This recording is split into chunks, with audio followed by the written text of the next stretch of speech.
کچھ نہیں کرے گا جب تک آپ اس سے درخواست نہیں کریں گے۔ پاک روح سے درخواست کریں کہ یسوع کے نام سے تو میری زندگی میں کام کر، یسوع کے نام سے اے پاک روح میری کمزوری میں مدد کر، یسوع کے نام سے اے پاک روح میں خدا کی مرضی پوری نہیں کر رہا، مجھے خدا کی مرضی پوری کرنے کی طاقت قوت دے۔ یسوع کے نام سے اے پاک روح جو میرے رکے ہوئے کام ہیں میں کس طرح سے کروں ان میں میری رہنمائی کر۔ پھر پاک روح آپ کی رہنمائی کرے گا اور آپ فتح پائیں گے۔ جیسے یعقوب کے خط میں لکھا ہے، اگر آپ یعقوب کے خط کا مطالعہ کریں تو وہاں لکھا ہے اگر تم میں کوئی مصیبت زدہ ہے تو دعا کرے، دعا کے وسیلہ سے آپ کے اندر روحانی قوت کام کرنا شروع کر دیتی ہے۔ ایک اور طریقہ کیا ہے، جب آپ دعا کرنا شروع کرتے ہیں روحانی پاور آپ کے اندر کام کرنا شروع کر دیتی ہے۔ اور میں نے بہت سے خادموں کو دیکھا، ابھی دیکھتے ہیں جب وہ دعا کرنا شروع کرتے ہیں ابلیس کی چیخیں نکل جاتی ہیں، وہ رونا شروع کرتا ہے، وہ زمین پر گر پڑتا ہے۔ اسی طرح جو بھی آپ کے خلاف ابلیس کے منصوبے ہیں، جو بھی ابلیس نے کیا ہے، جب آپ دعا کرنا شروع کریں گے، دعا کا مطلب ہی درخواست کرنا ہے، آپ خدا سے درخواست کر رہے ہیں، پاک روح آپ کی مدد کرنا شروع کرے گا، سارے آپ کے مشکل حالات آپ کے پاؤں کے نیچے آ جائیں گے۔ پریز گاڈ، ہالیلویا۔ اور میرے عزیزو یہ ایسا ہی کریں، اس کے بارے میں آپ غور کریں۔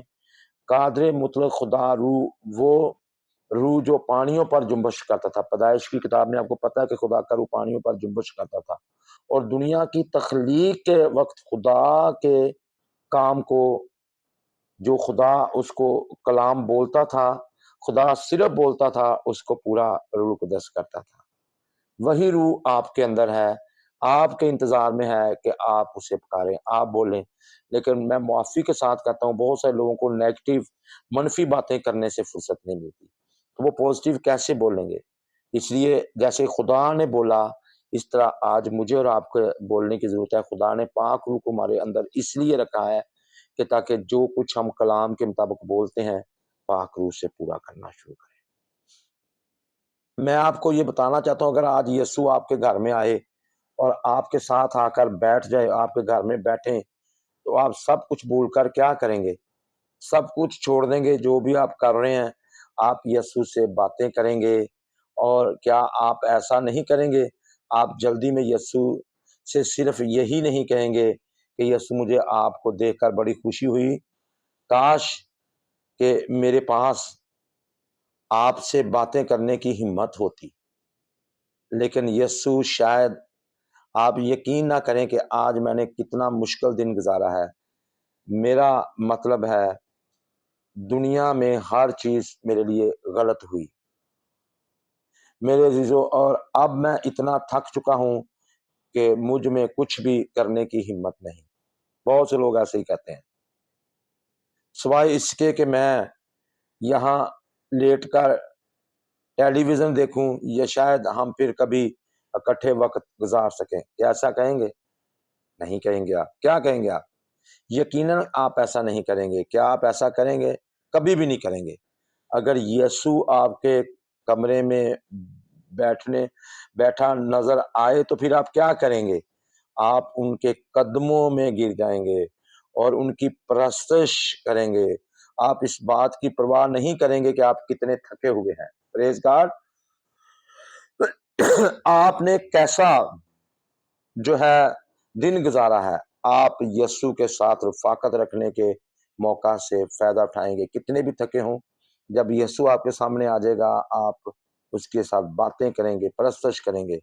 اب سنیں، پاک روح آپ کے اندر ہے اور وہ آپ کا انتظار کر رہا ہے کہ آپ اسے پکاریں، اس سے بات کریں۔ آپ کتنے بھی تھکے ہوں، کسی بھی حالت میں ہوں، پاک روح آپ کے اندر ہے اور وہ آپ کی پکار کو سننا چاہتا ہے۔ وہ دن اور رات کے کسی بھی حصے میں آپ کی مدد کے لیے تیار ہے۔ رات 12 بجے، 1 بجے، 2 بجے، 3 بجے، جب بھی آپ کے پاس وقت ہے، پاک روح آپ کی مدد کے لیے تیار رہتا ہے اور وہ کہہ رہا ہے میں یہاں موجود ہوں، میں یہاں موجود ہوں تاکہ آپ کی مدد کروں۔ پاک روح آپ کو کہہ رہا ہے میں آپ کے اندر موجود ہوں، لیکن ہمیں رونے سے، ٹینشنوں سے، ناامیدی سے، پریشانیوں سے فرصت نہیں ملتی۔ ہمارے اندر جو روح القدس موجود ہے وہ آپ کو آوازیں دے رہا ہے کہ میں موجود ہوں، لیکن ہمیں اس کی آواز سنائی نہیں دیتی۔ میرے عزیزو، اس کو موقع دیں، اس کی طرف دیکھیں، وہ آپ کی مدد کرے گا، آپ کو قوت بخشے گا۔ آج میں آپ کو تسلی دینا چاہتا ہوں کہ آپ اس مشکل سے تو واقف ہیں جو آپ کی زندگی میں ہے، مگر میری مدد سے انجان ہے، میں آپ کی مدد کرنا چاہتا ہوں۔ پاک وہ آپ کو ایسے ہی کہے گا، آپ اپنی مشکل سے واقف ہیں لیکن میری مدد سے آپ انجان ہیں، میری مدد سے نا واقف ہیں، میری مدد کو آپ نہیں جانتے۔ میرے عزیزو، اس کی مدد کو جانیں، وہ آپ کی مدد کرنا چاہتا ہے تاکہ آپ اس مشکل سے آزاد ہو جائیں۔ پاک روح آپ پر چند باتیں ظاہر کرنا چاہتا ہے، ایسی باتیں جن کو معلوم کرنے کے لیے میرے عزیزو آپ نے بہت کوشش کی، وہ اپنی پوری قوت سے آپ کا انتظار کر رہا ہے۔ ہاللیلویا! تاکہ آپ کی زندگی کی ہر رکاوٹ کو دور کر سکے۔ پاک روح کے آگے کوئی رکاوٹ نہیں ہے، وہ ہر طرح کے پہاڑ، یہ نہ زور سے نہ قوت سے، میرے روح سے ہو جائیں گے، یہ پہاڑ مدان ہو جائیں گے۔ پاک روح آپ کی ہر مشکل کا حل ہے،